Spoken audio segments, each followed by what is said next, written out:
This is the Mortgage Breakdown, where Andy Baker and Andrew Clarkson break down everything mortgage.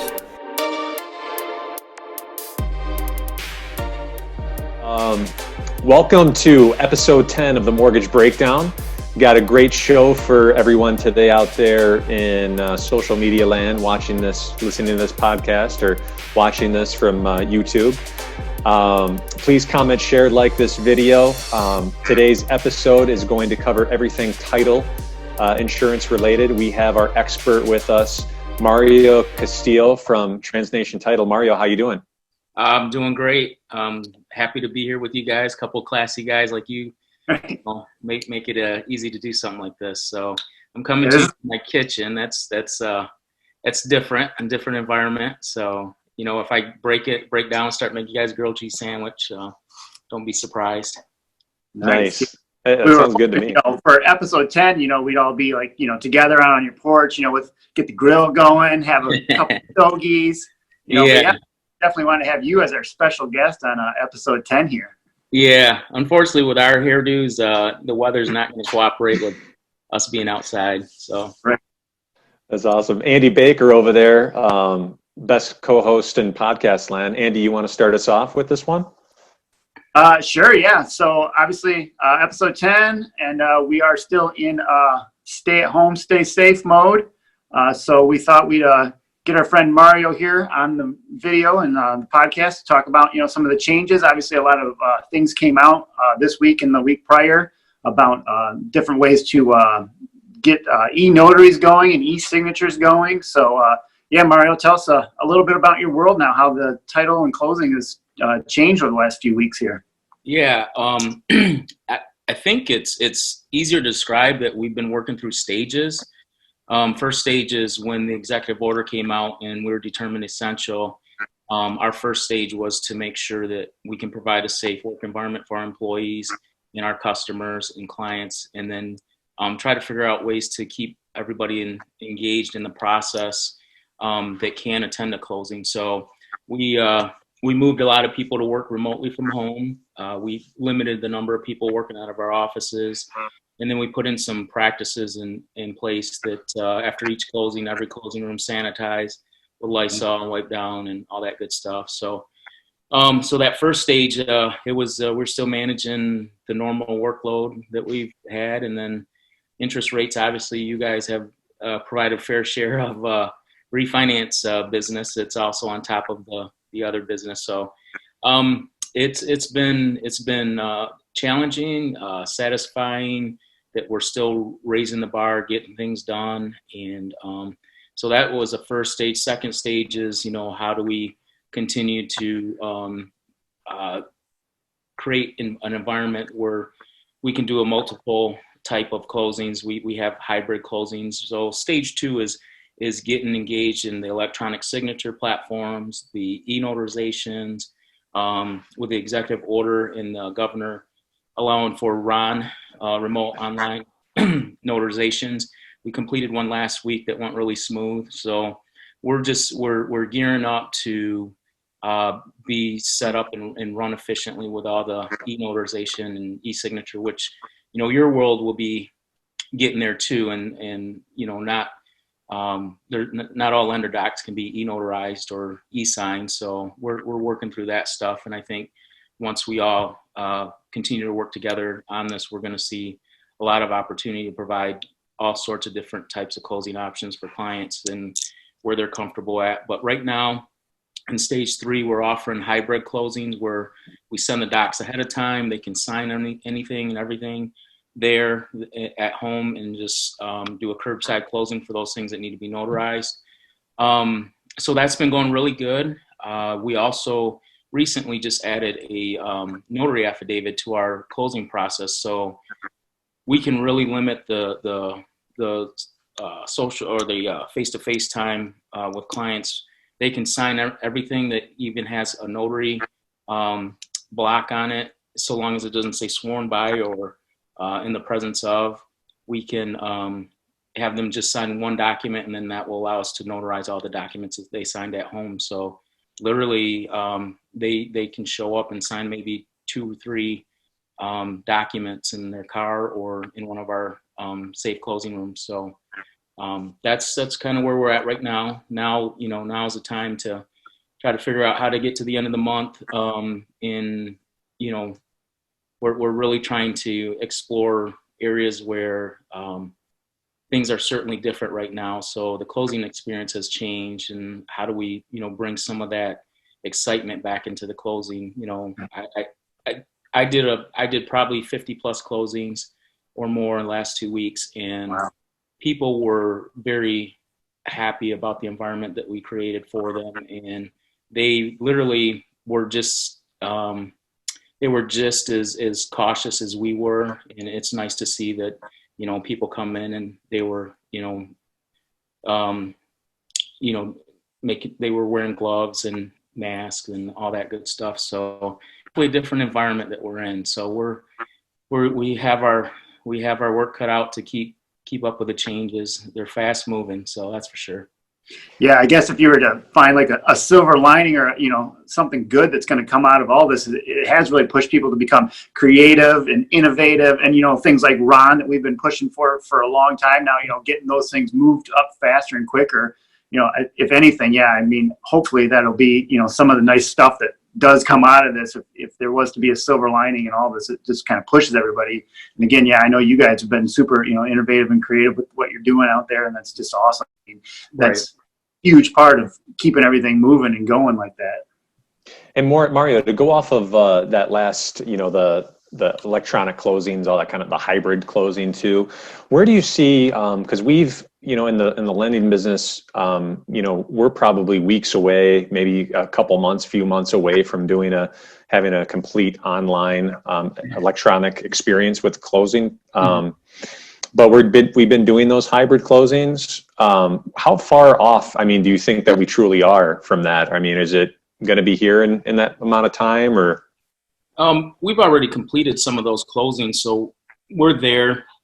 From your guys' side of the table, there's certainly some things that need wet signatures, and I don't know the timeline when the lenders will be able to accept e-notarizations and electronic signatures on all their docs at the closing table, but we're certainly set up for it now. It's just a matter of getting everybody else coordinated in the process. The lender, the county register of deeds, which the executive order has kind of forced them to accept the electronic notarization. So that's good. That was one of the biggest hurdles is the register of deeds being set up to accept these, and they're accepting them. So that's great. So I would say, on the title side of things, we have all the platforms and tools and stuff to provide those. Then it's just a matter of everybody else, catching on with the e-notarization stuff. So. Yeah, I think that was kind of it. Like everybody was almost on hold with all this stuff, knowing that the legislation wasn't there, and that the counties and the registers of deeds and all that wouldn't accept them anyway. So no one was really working on this project. And then all of a sudden, we get hit with this pandemic, and all of a sudden everybody's scrambling like, oh, we got to be able to do this like quick. And it's like, yeah, I mean, my hope is that by the time we're ready to do it, we actually don't need it, but we'll be ready next time, kind of a thing. That's what I'm hoping for. Yeah, you're right. Because we were working on this. We were working on getting our closers because the process before the second executive order came out there was an application process to become an e-notary if you're already a notary. So we were going through that process with some of our closers, and we had a couple that were approved, but now all of our closers are approved with this new order. So that application process is, so long as you're a notary, you can do e-notarizations as well. So that's exciting for us. So. Very cool. What else? You said that you've been set up to work from home now for a little while. With those curbside closings, have those been going pretty smooth too? I imagine they just pull up and then you bring the documents out and that's kind of it. Yeah, our hybrid closings allow us to get them in front of the paperwork ahead of time so they can sign a lot of the documents ahead of time, and then we. Basically, they pull up in their car, they show their license through their driver's side window, we snap a picture of it, and then we hand them just the docs that need to be notarized in front of a notary. they sign those, and we process everything and return copies via email or overnight packages if they prefer. Obviously, split closings can be a little bit challenging because we got to get the signed docs over to the other title company, vice versa, so we can say, okay, you're good to fund this transaction, or give them their check. So those challenges are still there. The closings that I've done, everything's run smooth. Everybody's been cooperative. Lenders have been great about getting back with funding numbers and funding authorization. So they've been real responsive. So that's helped out a lot. Very cool. Shifting gears a little bit here, but your business has really great insight into how the market is doing, purchases, refinances, all that kind of stuff, just because of, you get to see all these transactions come through the door and all the reporting and stuff. Let's talk about the purchase market for a little bit. A year ago today, right, where we are year over year, even through the pandemic, it seems like, on Monday I saw that in Grand Rapids, there were over 130 homes that hit the market. So even though that they're non-essential business, they're still being able to list homes for sale. Are you still seeing some purchases come through? Absolutely. Yeah. Purchases obviously have dipped from the norm right now, and the refinances have certainly shifted and filled the bucket right back up. But we've seen a lot of realtors get creative with virtual tours and trying to use pictures from older listings on a property. That's one way that they've been able to get pictures and stuff.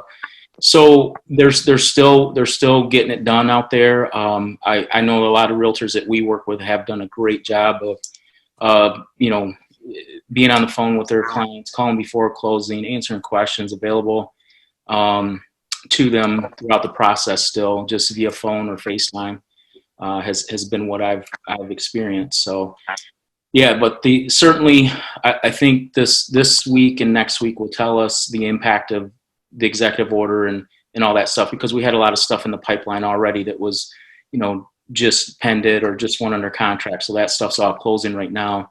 But I think in the next week or two, we'll have a better idea what that impact is on the purchase market. Very cool. Thanks for that insight. Yeah.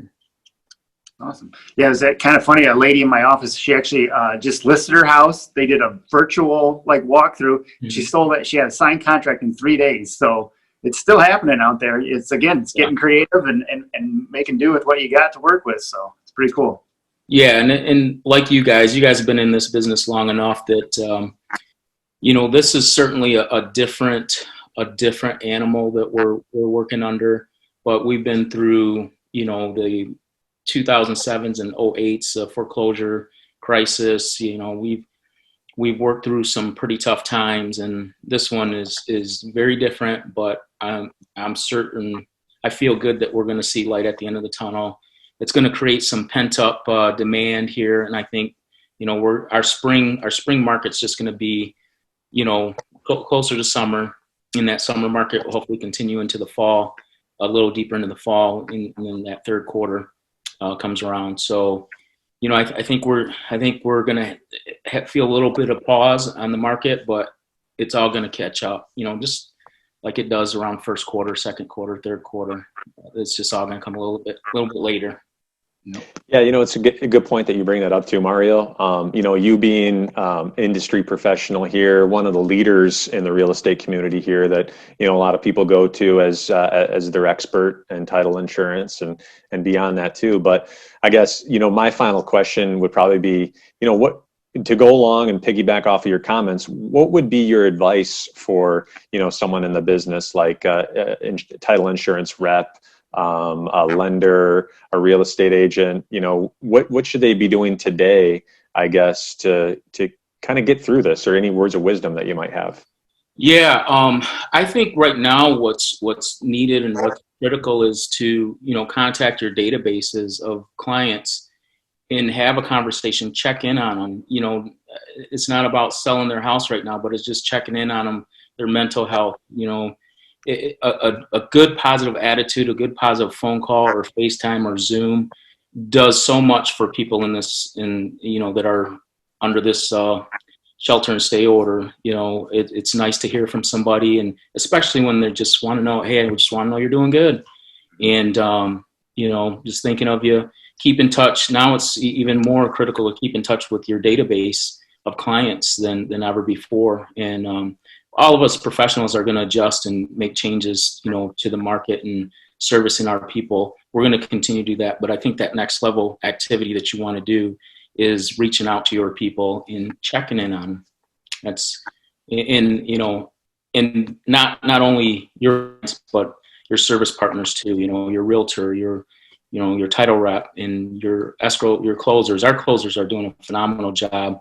They are really working hard out there. So I can't say enough good things about them, but they certainly deserve a pat on the back after all this as they've been thrown at them. So absolutely. But yeah, attitude and gratefulness and phone calls and FaceTimes, all that stuff helps people get through the day, break up their day. I had somebody send me just a phenomenal text message about what a great job we've been doing, and you know what? I was on cloud nine for that whole day. So, yeah, that's awesome. Andy Baker, episode 10. What do you got for us to finish this thing out?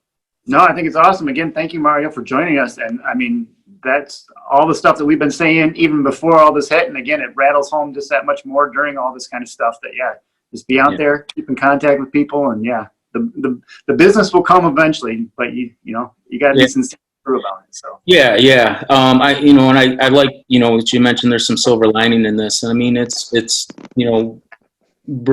slowing things down a little bit, just to we've all been just humping for the last couple of years in real estate, and the slowdown does help some people mentally decompress, and I think that's important. So you got to look at the positive aspects of this. I haven't seen kids riding bikes and playing outside so much, since I was a kid. And I was a kid that grew up when, you saw the street light come on, it's time to go home, or you played football in the street and yelled car. Those were the times that, I'm starting to see those moments again. And that's pretty exciting. Yeah, so that's awesome. Positive stuff there. Good point. Very good point. Mario, big shout out, big thank you to coming on the show today and giving us your expertise. Mario Castillo, everybody from TransNation Title. Special shout out to my co-host, Andy Baker over there, podcast extraordinaire. This has been episode 10 of the Mortgage Breakdown. Made it, double digits. We made it, double digits, yeah. Andy, how about you go ahead and do our sign off here? Well, thanks everybody. Again, like, share, comment, and subscribe, please. And we'll see you next time. Thanks, everybody. Thank you for listening to this week's episode. Tune in for more breakdowns.